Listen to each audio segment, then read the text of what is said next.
अगर आपने कर्म कांड में कहीं त्रुटि की तो उल्टा फल भी मिलने वाला है। फिर ऐसा नहीं है कि भी कोई बात नहीं मिला तो वेस्ट चला गया था 1 घंटा। आप यज्ञ में बैठे हैं और आप यदि ठीक ढंग से नहीं करते हैं तो ऐसा नहीं है कि चलो 1 घंटे का कोई भी फल नहीं मिलेगा, हम तो ऐसे मान लेंगे जैसे गए ही नहीं थे। ऐसा नहीं है, उल्टा जरूर मिलेगा। और अगर ठीक से किया तो फिर वो सीधे वाला भी बहुत ज़्यादा फल देने वाला होगा। तो इसमें दोनों ये ऐसा रास्ता है कर्म कांड वाला कि इसको बिल्कुल ठीक ठीक करना चाहिए। तो इसलिए ये इतने सावधान हैं महाराजा दशरथ। इसलिए कह रहे हैं कथम प्राप्स्यामि कामम अहम बुद्धि अत्र विचिन्त्यताम, कैसे मेरी कामना की पूर्ति हो ऐसे आप देखो इसकी शास्त्र की विधि, शास्त्र दृष्टि से देखो।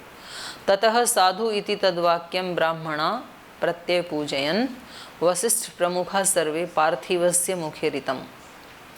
देखो ये जो 7 नंबर श्लोक है ना, इसमें उनको जब बुलाया गया तो दशरथ तदा तान धर्मात्मा पूजयित्वा, ये जो दशरथ राजा हैं इन्होंने उनकी पूजा करके, यद्यपि ये तो राजा हैं और ये इनके राज दरबार में, इनके मंत्रिमंडल में, इनके अधीन हैं, इनकी प्रजा हैं ये, लेकिन प्रजा होते हुए भी ये वैदिक परंपरा बता रही है कि सन्यासी का स्थान फिर भी राजा से तो ऊंचा होता है।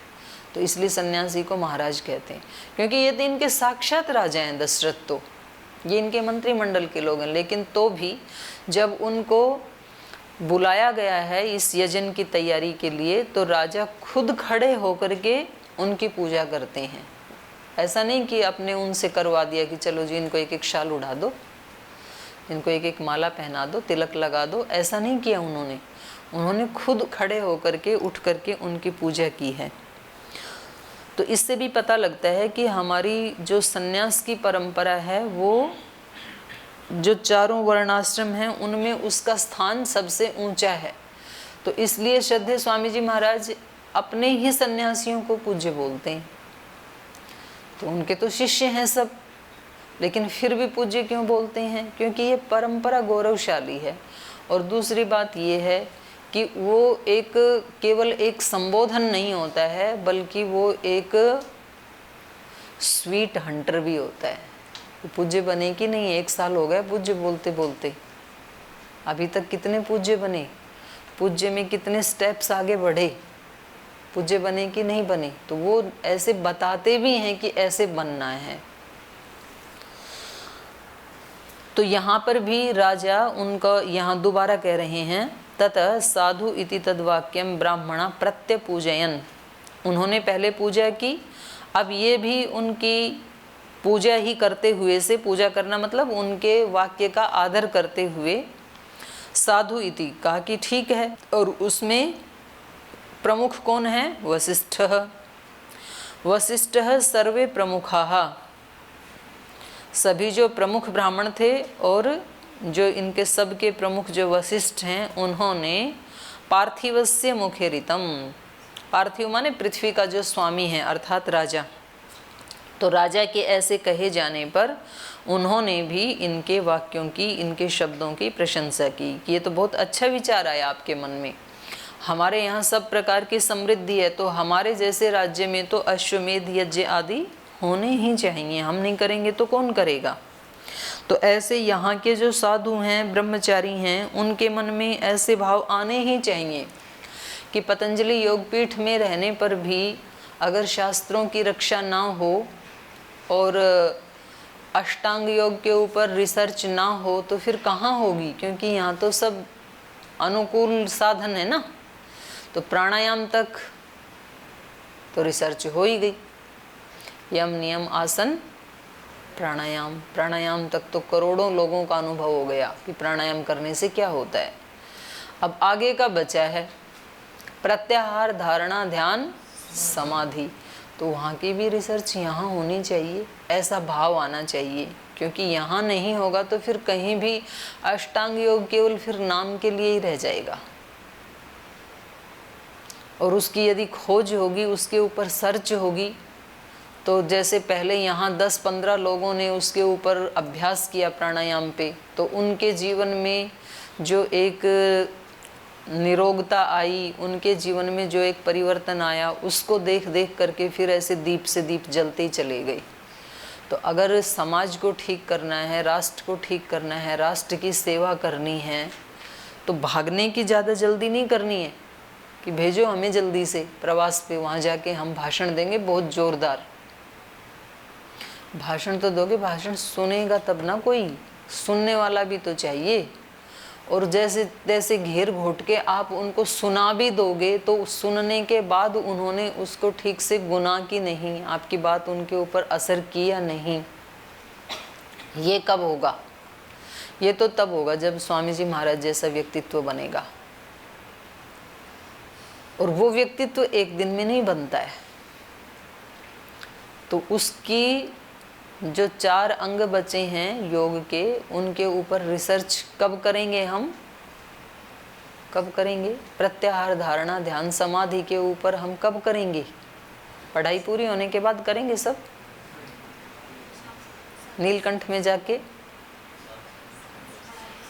कब करेंगे भाई?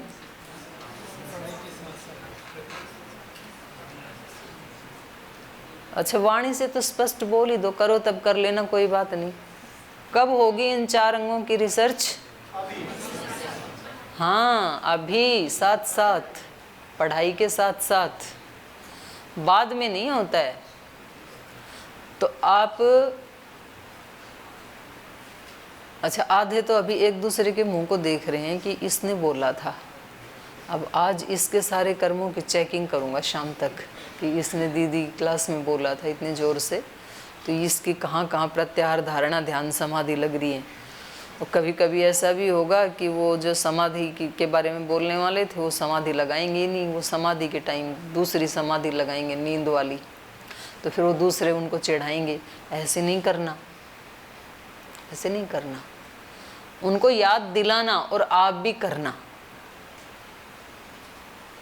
क्योंकि अगर हमें सेवा करनी है तो सबसे बड़ी सेवा व्यक्ति की अपने आप से शुरू होती है।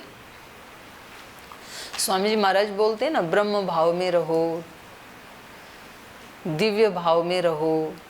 तो ब्रह्म भाव मतलब हर व्यक्ति में ब्रह्म को देखना, लेकिन हर व्यक्ति में तो ब्रह्म तब दिखे जब अपने में दिखे पहले। अभी अपने में ही नहीं दिख रहा तो दूसरे में दिखे कैसे? और अपने में कब दिखे? जब शरीर भाव से डिटैच हो। तो कभी तो ऐसा अभ्यास हो हमारा कि अब मैं इस शरीर का दृष्टा हूँ। तो यही तो प्रत्याहार, धारणा, ध्यान, समाधि है। तो उसका अगर रोजाना अभ्यास हो, आधा घंटा, 1 घंटा, और वो अभ्यास यदि गुरुकुल में नहीं होगा तो हम संसार से तो ये अपेक्षा कर ही नहीं सकते हैं। तो वो केवल फिर मंच के ऊपर बोलने वाली चीज़ें जरूर रह जाएंगी कि देखो हमारी कितनी गौरवशाली परंपरा है, अष्टांग योग की परंपरा है हमारी, धारणा, ध्यान, समाधि। लेकिन जिन्होंने किया, उन्होंने दिखाया उन शक्तियों को कि योग में कितनी शक्ति है।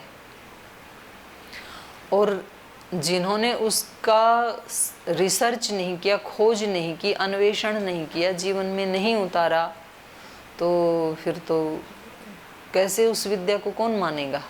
कैसे उसका प्रचार प्रसार होगा?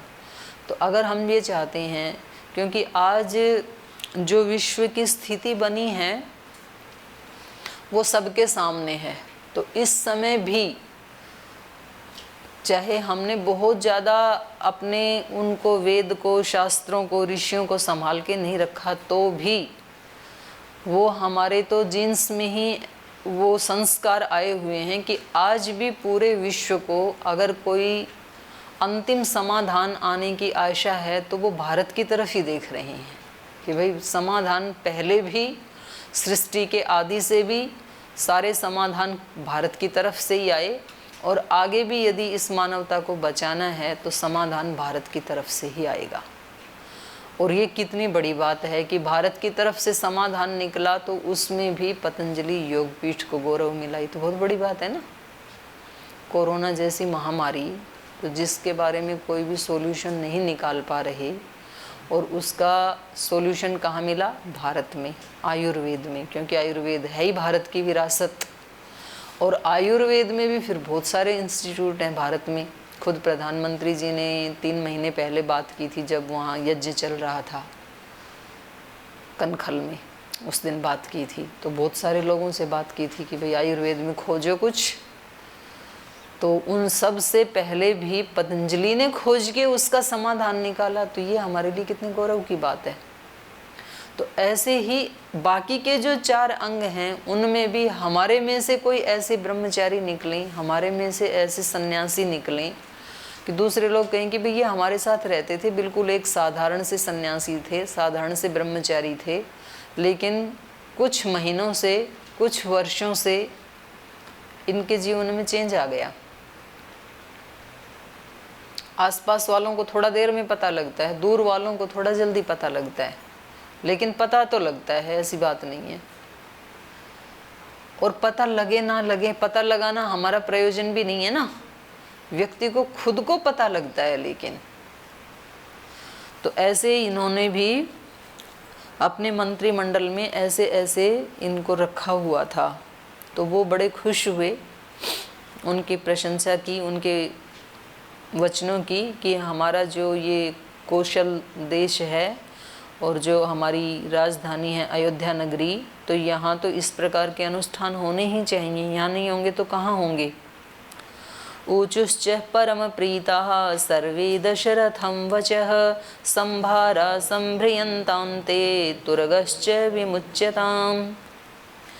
परम प्रीताः सर्वे दशरथं वचः ऊचुः, तो कह रहे हैं अत्यंत प्रसन्न होकर के उन सब ने महाराजा दशरथ से ये वचन कहे, संभारा संभ्रियन्तां ते तुरगश्च विमुच्यताम्, कि संभारा संभ्रियंताम माने यज्ञ सामग्री का संग्रह किया जाए, और तुर्गश्च विमुच्यताम, तुर्ग माने भी घोड़ा ही होता है, घोड़ा जो है उसको छोड़ा जाए। अश्वमेध के यज्ञ में अश्व ही छोड़ा जाता है ना, घोड़े को ही छोड़ा जाता है।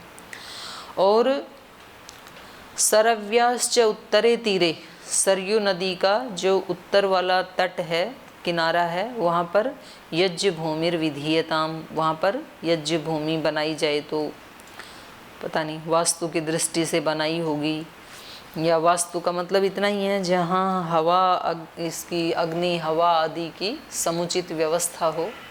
तो हम भी तो ऐसे ही करते हैं ना, पूर्वाभिमुख होकर के बैठते हैं और ब्रह्मा को उत्तराभिमुख बिठाते हैं। तो ऐसे ही इन्होंने भी कहा कि यज्ञ की भूमि कहाँ होनी चाहिए, सरयू के उत्तर वाले तट पर होनी चाहिए। सर्वथा प्राप्स्य से पुत्रान अभिप्रेतान पार्थिव, और उन्होंने कहा कि हे राजा, पार्थिव माने पृथ्वी का जो स्वामी है, आप अपने जैसी आपकी कामना है ऐसे अभिप्रेत पुत्रों को आप जरूर प्राप्त करेंगे।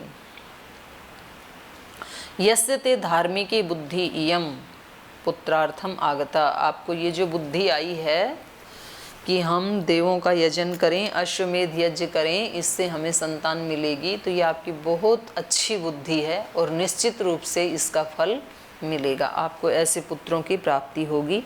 ऐसे उन सभी ऋषियों ने महाराजा दशरथ से कहा। ततस्तुष्टो भवद्राजा श्रुत्वैतद्विजभाषितम् अमात्यानब्रवीत् राजा हर्षव्याकुललोचनः संभारा संभ्रियन्तां मे गुरूणां वचनात् इह। ततः इसके बाद राजा तुष्टो अभवत्, राजा संतुष्ट हो गए। तो देखो राजा का भी ये काम है कि जब भी कोई काम करते हैं ना, तो अपने जो मुख्य व्यक्ति हैं उनसे एक बार सलाह करके तब वो यदि काम करते हैं तो उसके डबल फायदे होते हैं। पहला तो ये होता है कि वो सब के सब शिकायत, राजा हैं तो राजा ही होता है, तो सीधा आदेश भी तो निकाल सकते थे कि कल से वहाँ पर यज्ञ किया जाएगा, अश्वमेध यज्ञ होगा, सब वहाँ पहुँच जाना, ऐसे भी तो कह सकते थे।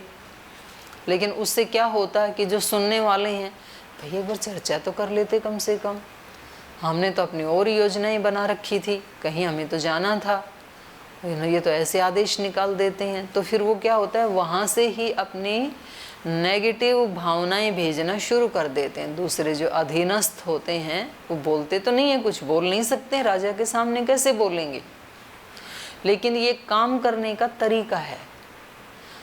3 महीने पहले जब कोरोना का भय पूरे विश्व को आतंकित कर रहा था, यानी यूके, यूएसए जैसे, अमेरिका जैसे, इटली जैसे, जो जापान जैसे जो देश हैं, उनकी भी बुरी हालत हो रही थी। तो लग रहा था कि हमारे पास तो बिल्कुल संसाधन नहीं है, भारत में तो क्या हल बनेगा। तो मोदी जी ने बड़ी समझदारी से काम लिया।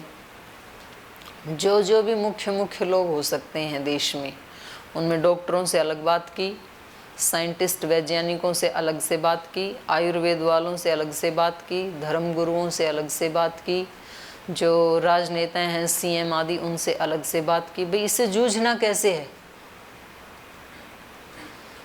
तो सबके सब फिर एकजुट हो गए देश वाले कि भाई सबको ये लगा ना कि हमारे से भी पूछा गया, हमारी भी सलाह ली गई, तो इसका मतलब है हमें भी इस समस्या से जूझना है। और अगर किसी की भी सलाह नहीं लेते और सीधे बोलते लॉकडाउन, तो हो सकता है कि लोग ज़्यादा मृत्यु होने पर इस्तीफा मांग लेते, बोले आप नहीं संभाल पाए, इस्तीफा दो।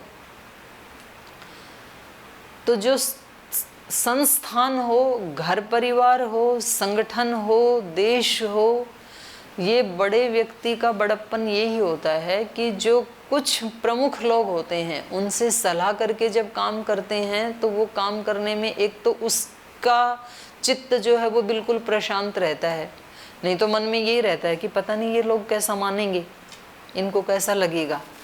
अब घर में कोई बुजुर्ग माता पिता हैं और बेटे को, बच्चे को कोई बड़ा बिजनेस व्यापार करना है जिसमें उसको पता है कि माता पिता का कोई रोल नहीं है, सारा मुझे ही करना है, तो अनपढ़ है, लेकिन तो भी अगर वो अपनी माँ से या पिता के पास आके बैठ करके ये कहता है कि माँ मेरे को ना कल से एक बड़ा बिजनेस करना है, तो उससे अपने को बहुत लाभ हो सकता है, तो क्या मैं कर लूँ, आपका आशीर्वाद है। तो माँ क्या कहेगी, खूब अच्छे से करो बेटा, मेरा तो आशीर्वाद तुम्हारे साथ है। तो अब वो कल लेट भी आएगा तो माँ को बुरा नहीं लगेगा, क्योंकि माँ ने ही आशीर्वाद दिया था। और वो कुछ भी ना बताए और रात को जब आता था 7 बजे, उसकी बजाय 9 बजे आए, 9:30 बजे आए, तब तक माँ सो जाए, सुबह फिर जल्दी निकल जाए, तो ऐसे 5-7 दिन हो जाए माँ से बिना मिले, तो माँ को क्या लगेगा, इसने तो मेरे को तो इग्नोर ही कर रखा है, पता नहीं कहाँ जाता है, क्या करता है, आज ही हमें बताना भी ज़रूरी नहीं समझता है, तो उसको अच्छा नहीं लगेगा। तो ऐसे अपने सारे परिवार के साथ जब सलाह करके कोई काम करते हैं तो सब लोग कम से कम मेंटली उसका सपोर्ट करते हैं। हमारे संगठन में जैसे हमारे राज्य प्रभारी हैं, तो कुछ राज्य प्रभारी ऐसे हैं जो अपने ज़िले के सब लोगों को साथ लेके उनसे सलाह करके, भैया हम अपने राज्य में ऐसा कर लें, आपकी सलाह हो सकता है 1-2 कुछ मना भी कर दें, लेकिन ज़्यादातर लोग मेंटली प्रिपेयर हो जाते हैं। तो फिर वो उस व्यक्ति के प्राण शांत रहते हैं, कोई भी विरोध नहीं करेगा, और दूसरा सहयोग भी करते हैं वो। तो चाहे वो संगठन है, चाहे परिवार है, चाहे संस्थान है, तो जो उसमें जिन लोगों से वो काम करवाना है उन अपेक्षित व्यक्तियों को अगर एक बार मीटिंग करके उनकी सलाह ले करके, बेशक वो काम फिर राजा तो राजा ही है, राजा को ही करवाना है, लेकिन एक बार इनसे पूछा तो ये सब क्या कह रहे हैं, आपका बहुत अच्छा मत है और ज़रूर इसका फल मिलेगा ही, बहुत अच्छी नेक विचार है आपका। तो राजा क्या हो गए, फिर संतुष्ट हो गए। ततः तुष्टो अभवत राजा, क्योंकि अब यज्ञ की जिम्मेदारी राजा की नहीं रही, इन सब लोगों की हो गई है। ततः तुष्टो अभवत राजा श्रुत्वा एतत् द्विजभाषितम, ये जो द्विज लोग थे इनके इन शब्दों को, इन भाषणों को सुन करके वो संतुष्ट हो गए, क्योंकि सब खुशी से अब लग गए ना उस काम में। तो कोई सामग्री लाएगा, कोई यज्ञशाला बनाने में लगेगा, कोई समिधाएं लाएगा, तो अब ये एक जो अनुष्ठान है ये एक व्यक्ति का नहीं रहा, सबका मिल करके हो गया, तो सब उसमें संलग्न हो गई। तो ऐसी ऐसी भूलें परिवारों में, व्यवहारों में हो जाती हैं। जिस व्यक्ति के पास पावर होती है, क्योंकि कोई नेतृत्व करने वाला तो एक ही होता है, तो वो कई बार ऐसी भूलें करता है, और ऐसी भूलें करने से फिर आप ऐसे ही सलाह ले लो। आपके घर में छोटे बच्चे हैं ना, तो छोटे बच्चों को भी आप अगर अपने विश्वास में लेंगे तो वो भी तो सहयोग ही करेंगे। तो राजा अब संतुष्ट हो गए, क्योंकि अब ये दूसरे लोग इस कार्य में जुट गए हैं। अमात्यान अब्रवीत राजा, तो अपने मंत्रियों से कहा, अमात्य माने मंत्रीगण। अमात्यान अब्रवीत राजा हर्ष व्याकुल लोचनः, व्याकुलता भी थी और हर्ष भी था उसकी आंखों में। व्याकुलता तो इसलिए थी कि जल्दी से यज्ञ पूरा हो और जल्दी से घर में संतान पैदा हो, और हर्ष इसलिए था कि मेरे इस विचार में सब लोगों ने अपनी सम्मति मिला दी है, तो सब मिलकर के इतना एक अच्छा अनुष्ठान करेंगे। संभारा संभ्रियंताम में गुरुणाम वचनात् इह, तो सब अपने मंत्रियों से कहा कि इन सब गुरुजनों के कथन के अनुसार, इनके वचन के अनुसार, जैसे जैसे ये निर्देश दें वैसे वैसे संभारा संभ्रियंताम, सामग्री को जुटाया जाए। जो जो ये बताएं वो सब सामग्रियां ला करके एकत्रित की जाएं। समर्थाधिष्ठितश्चाश्व सोपाध्यायो विमुच्यतां, सरव्याश्चोत्तरे तीरे यज्ञभूमिर्विधीयतां, शान्तयश्चापि वर्धन्तां यथा कल्पं यथा विधि, शक्यः प्राप्तोऽयं यज्ञः सर्वेणापि महीक्षिता, नापराधो भवेत् कष्टो यद्यस्मिन् क्रतुसत्तमे, छिद्रं हि मृगयन्ते स्म विद्वांसो ब्राह्मराक्षसः, विधिहीनस्य यज्ञस्य सद्यः कर्ता विनश्यति, तद्यथा विधि पूर्वं मे क्रतुरेष समाप्यते, तथा विधानं क्रियतां समर्था साधनेष्विति, तथेति चाब्रुवन् सर्वे मन्त्रेण प्रतिपूजिता, पार्थिवेन्द्रस्य तद्वाक्यं यथा पूर्वं निशम्यते, तथा द्विजास्ते धर्मज्ञा वर्धयन्तो नृपोत्तमम्, अनुज्ञातास्ततः सर्वे पुनर्जग्मुः यथागतं, विसर्जयित्वा तान् विप्रान् सचिवानिदमब्रवीत्, ऋत्विग्भिरुपदिष्टो यथावत् क्रतुराप्यताम्। समर्था अधिष्ठितश्च अश्व सोपाध्यायो विमुच्यताम्, तो ये संतुष्ट होकर के कहा कि सारी सामग्रियां यहाँ एकत्रित की जाएं, और स उपाध्याय, उपाध्याय सहित माने रक्षक सहित, समर्थ अधिष्ठाश्च अश्व विमुच्यताम्, समर्थ उपाध्यायों के और अधिष्ठाताओं की निगरानी में अश्व को छोड़ा जाए, और सरयू के उत्तरे तीरे, उत्तरी तट पर, उत्तर वाले तट पर यज्ञ भूमि विधीयताम, यज्ञ भूमि बनाई जाए, यज्ञशाला वहाँ बनाई जाए। शांतयश्चापि वर्धनताम, और शांतिकरण आदि जो क्रियाएं हैं उनको आगे बढ़ाया जाए। शांतयश्चापि वर्धनताम यथा कल्पम यथा विधि, जैसा विधान है, तो जैसे पहले स्वस्ति वाचन शांतिकरण के मंत्र आदि बोलते हैं ना, संकल्प लेते हैं कि हमारा ये काम जो है वो श्रद्धा पूर्वक, भक्ति पूर्वक, शांति पूर्वक, धैर्य पूर्वक हम करना चाहते हैं, तो आप बोलते हैं ना रोजाना, हे प्रभु कार्यम इदम सफलम सुसंपन्न निर्विघ्नम सुसंपन्नम भवेत, ऐसे ऐसे संकल्प लेते हैं। तो ऐसे ही ये कह रहे हैं कि जो शांति स्थापित करने वाली जो क्रियाएं हैं उनको आगे बढ़ाया जाए, उनको शुरू किया जाए। शक्यः प्राप्तुम अयम यज्ञः सर्वेण अपि महीक्षिताः, और इसमें सब लोग भाग लें, जो भी दूसरे राजा हैं तो उनको भी आमंत्रण आदि भेजा जाए, वो भी सब आ सकें, तो इस कार्य को भी ना भूलें। नापराधो भवेत, इसमें कोई त्रुटि नहीं होनी चाहिए। नापराधो भवेत कष्टः यदस्मिन् क्रतु सप्तमे। ये जो इतना श्रेष्ठ कार्य है, इसमें कोई भूल चूक नहीं होनी चाहिए, किसी को कोई कष्ट नहीं होना चाहिए। छिद्रम ही मृगयन्ते स्म विद्वांसो ब्रह्म राक्षसः, क्योंकि जो ब्रह्म राक्षस हैं वो हमेशा क्या करते हैं, छिद्रान्वेषण ही करते हैं। इस प्रकार के कर्मों में जो विघ्न डालने वाले हैं वो छोटे छोटे छिद्र देखते रहते हैं कि कहीं छिद्र मिले तो उसमें से हम घुस जाएं।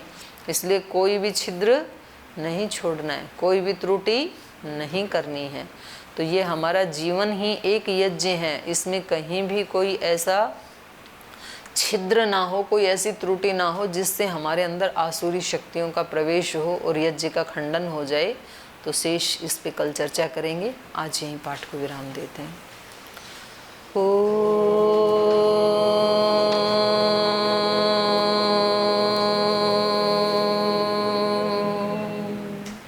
शांति शांति शांति। श्री गुरुभ्यो नमः। जन्म सफल होगा रे बंदे, मन में राम बसा ले, मन में राम बसा ले। जन्म सफल होगा रे बंदे, मन में राम बसा ले, मन में राम बसा ले।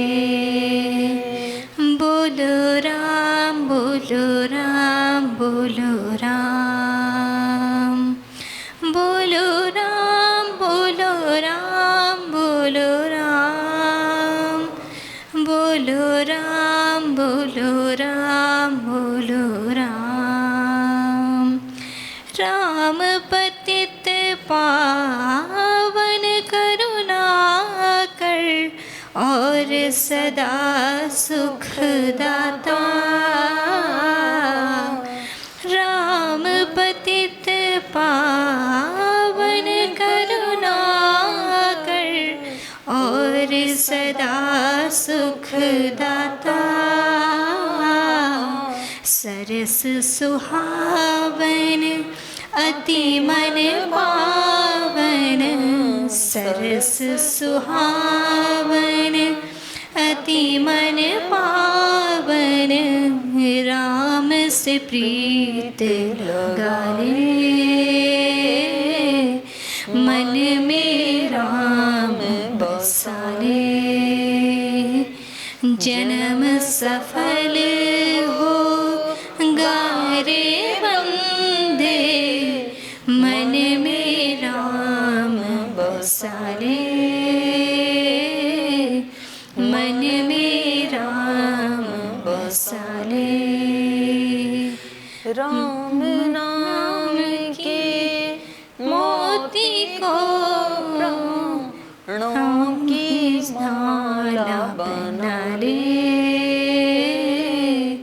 मन में राम बसा ले, मन में राम बसा ले, मन में राम बसा ले।